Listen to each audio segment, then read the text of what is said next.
శ్రీమాత్రే నమః. అందరికీ నమస్కారం అండి. లలితా సహస్రనామంలో 16వ శ్లోకం. అరుణారుణ కౌశుంభవస్త్రభాస్వత్కటీతటీ రత్న కింకిణికారం యరసనాదామ భూషిత.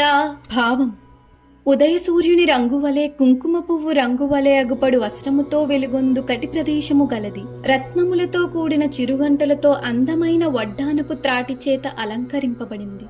ఒక్క నిమిషం కళ్ళు మూసుకోండి. అమ్మవారి దివ్య రూపాన్ని మనసులో ఊహించండి. ఆమె ఎర్రటి కౌశుంభవర్ణపు వస్త్రం ధరించి ఉన్నారు. ఆ వస్త్రం ఆమె నడుము వద్ద ఎంతో అందంగా మెరిసిపోతుంది. ఆమె నడుముకు రత్నాలతో అలంకరించిన రసన ఉంది.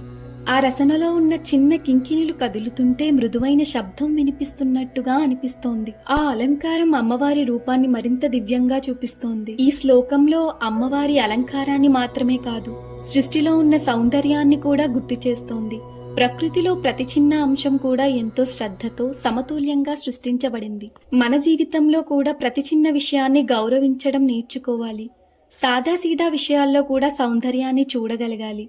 ఈ రోజు మన చుట్టూ ఉన్న ప్రకృతిలో ఒక అందమైన విషయం గమనించాలని ప్రయత్నం. లలిత అమ్మవారు మన దృష్టికి సృష్టి అందాన్ని గుర్తించే జ్ఞానాన్ని ఇవ్వాలని ప్రార్థిస్తున్నాను. శ్రీమాత్రే నమః.